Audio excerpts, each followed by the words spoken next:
No one believed what happened to my father, even after that famous YouTuber went missing for a week in the same stretch of woods, but Dad was the first to be taken.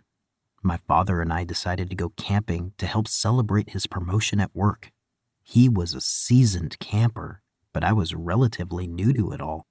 We spent most of the day riding our dirt bikes through a few of the trails toward the bottom of the mountain, but when the sun started to set, we decided to make camp for the night. We set up our tents, and I gathered some firewood with Dad. We got a pretty decent-sized fire burning before eating dinner and toasting some marshmallows. When the sun was completely gone, I was genially afraid of how many stars there were. Being from the city meant I was only used to seeing a few stars in the night sky, but out there, away from civilization, it was as if I could see the entire galaxy, and it was unsettling. Further putting me on edge, the sounds of the various nocturnal insects buzzing and chirping was a lot louder than back home. There weren't any howling wolves, but there was the occasional owl hoot. The trees even groaned a little, swaying in the gentle breeze that blew between them. Dad decided it would be fun to tell a ghost story, and for one of the stories, he had to act out one of the scenes. He stood beside a tree, but as he acted out the scene, I noticed something was carved into the bark. "What do you think that is?" I asked, standing and pointing to the symbols. He frowned a little, disappointed I wasn't very interested in his ghost story. He turned his attention to where I was pointing and continued to frown. "I'm not sure. I kind of noticed it before, but I guess my brain automatically assumed it was just one of those Jack loves Jane messages kids like to carve into the trees." He leaned down a little and stood in a way that allowed the light from the fire to flicker off the tree. I followed suit. The symbols had been organized into a diamond pattern, carved a few inches deep into the bark. And it looks like a tool was used to carve this," Dad said, running his fingers along the inside of one of the larger symbols. "It's extremely, Dad jerked his hand back and sucked on the tip of his finger. He chuckled a little. "Well, I was going to say smooth, but it cut me, so I guess I'm a little wrong." As Dad spoke his sentence, the insects stopped buzzing and chirping, the owls stopped hooting, and the gentle breeze that blew through the trees turned into a strong gust. The wind blew some dust into both of our eyes, and we tried to clear them with the back of our hands. We went back to the fire and sat down, but Dad didn't stop rubbing his eyes. We didn't speak for a few minutes, but when Dad stopped rubbing and looked at me, I gasped and almost scooted back. I can't see," he said, blinking a few more times. "Your eyes," I started, pointing at him. I had expected his eyes to be a little red from irritation, but instead, both of his eyes were black now. At first I thought they were gone, but as I moved them around trying to look at things, I could tell they were still there, just completely devoid of color. "Dad, I think we need to go to the hospital or something. Your eyes are completely black, like they're covered in soot." "That would make sense, I guess. Maybe that gust of wind blew some into my eyes. I can't see a thing." "Okay, here, I'll help you," I started, standing up and moving toward him. I grabbed his arms and helped him to his feet. My mind raced with possibilities when it came to getting help. Since we rode separate dirt bikes to the campground, there was no way he'd be able to ride without vision. It was possible we could walk the bikes out and I could guide him, but that would take forever. "Dad, maybe we can walk the bikes out. I can help you so you don't run into anything." "Does that?" But before I could finish, I glanced at the tree with the symbols and was petrified. There, on the bark, about a foot above the symbols, was a set of eyes glaring at us. There were no eyelids, just two eyeballs wedged into the bark as if someone had carved out two holes and pushed them in. What is it?" Dad said, bending down to rub his leg. "Why did you stop?" But it took me a minute or so to formulate a response. I took a few steps back and pulled him with me, and the gaze of the eyes followed us. "There are eyes on the tree," I whispered, as if the eyes would hear me and get angry. "What, like potato eyes? Like the little white things that sprout on potatoes?" Before I could answer, Dad winced and dropped to the ground. He started rubbing his leg even more, and I lifted up his pant leg. Sure enough, like his eyes, his leg was pitch black, including the hair that would normally have been brown. I looked at the tree again, and to my horror, I saw that it now had a leg toward the base of the trunk. I looked at the eyes again, and though it was hard to confirm due to the low lighting and distance, I swore they were my father's eyes. But instead of being filled with love and compassion like my father's usually were, these eyes were devoid of emotion, just staring at me like a spooky wooden doll. Dad started rubbing his other leg, and I stood up, stepping back.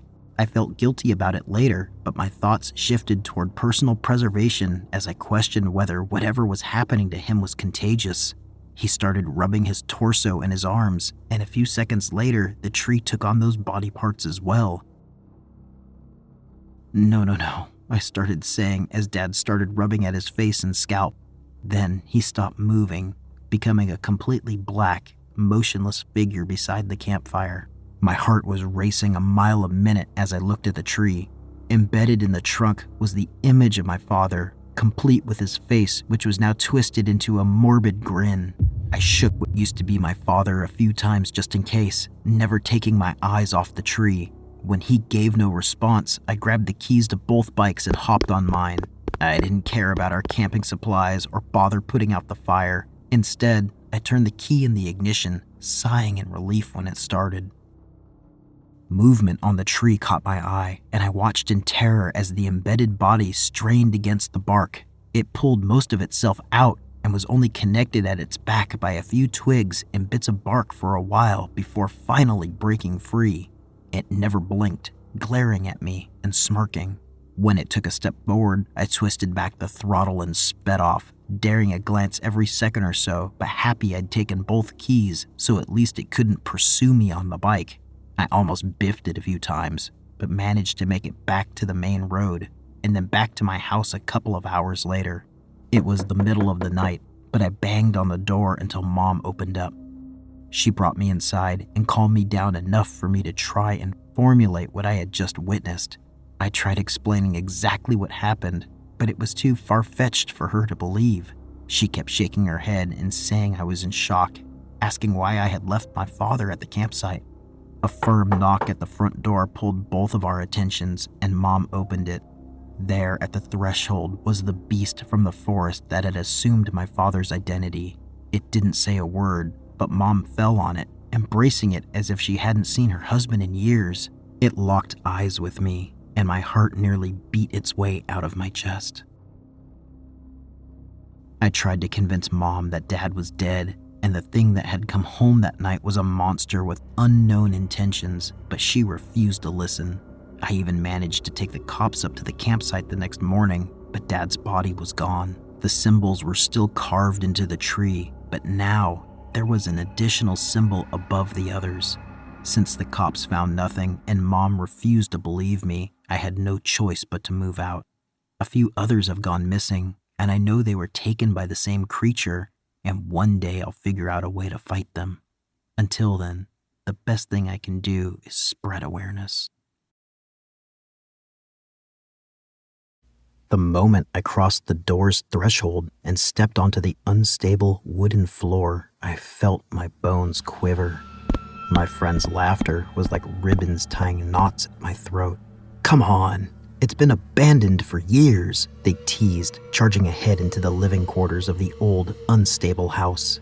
I was surrounded by peeling wallpaper, molding floorboards, furniture dating from the 50s, and old newspaper articles were peppered across the entire property. It felt like walking into the heart of a grave. Everything slowly fading away, a memoriam to someone who'd once lived. Now it was nothing but a playground for the morbidly curious. I took another step in, but remained close to the unhinged front door. I was cautious, but apparently not cautious enough to decline this invitation. Cassie and her fiery mane of red hair popped up beside me. I hadn't seen her coming, let alone heard her. Her presence made my body jolt to attention and my heart jump into my throat. "Don't be afraid. If there's a ghost, it can't hurt you," she whispered, a playful glint in her eyes. Cassie's confidence was intoxicating, much like her personality. She was everything I aspired to be. The word hung in the air like a bad smell. Ghost. Of course that didn't exist, but the fact that she mentioned it made the hairs on my arms rise. I laughed nervously, as if the gesture alone would shake my nerves. That's when her fingers laced with mine. My eyes widened. I looked at her with surprise, but she smiled innocently and pulled me further into the house. The deeper I ventured, the thicker the air felt. I was being crushed beneath my fears and the musky smell of rotting wood. Cassie let go of my hand and turned her attention to the small trap door in the middle of the floor. "Girls," she called out, her voice laced with excitement. I wanted to turn away and run. I could see the exit out of the corner of my eye from here. Yet somehow, I turned my attention to the trap door that was slowly being peeled open. A set of narrow stairs led straight down into an ocean of darkness. My eyes could not form anything past them. I swallowed. "We should probably leave," I spoke, but my voice was too timid. It must have been because Cassie followed with, "I'll go down with my phone and see if I can find anything cool." Her smile was devilish, as if she enjoyed the taste of fear on my tongue. I wanted to interject, but by the time I swallowed, she was already halfway down. The others were giggling around the hatch, and I stood there, watching her small frame getting devoured by darkness. That's when I saw it. Eyes. Glistening, golden eyes right behind her, in the corner, swimming in the dark. The only element of light piercing through the velvet black. "Cassie!" I shrieked. The hatch closed. The girls jumped back, but I stumbled closer. "There's something in there!" I begged my fingers, attempting to pull the hatch open frantically. The others were frozen, and for once, I was the only one breathing courage. "Who closed it?" one of them whispered. It closed on its own," the other's voice replied in a quiver. One of them laughed nervously, but all of that was background noise compared to the beating of my own heart. "Cassie, say something," I begged, banging on the hatch. The silence was deafening. There was nothing worse than silence. At least if she'd screamed, it would have confirmed something had happened. With silence, it leaves it up to your imagination. Why was the hatch not opening? Why was I drowning in Cassie's silence? I fell back in defeat, sitting, my fingers raw from clawing at the wooden hatch, splintered and red. The hatch flies open, and roaring laughter as sharp as a blade's edge spills out. My eyes widen in shock as Cassie's smile emerges from the pooling darkness. She's laughing, howling even. "Got you guys," her words echo in my mind as I blankly stare at her face. I blink, shock washing off of me in waves. I had fallen back, but picked myself up quickly. I was ready to run, the adrenaline rushing to my heart.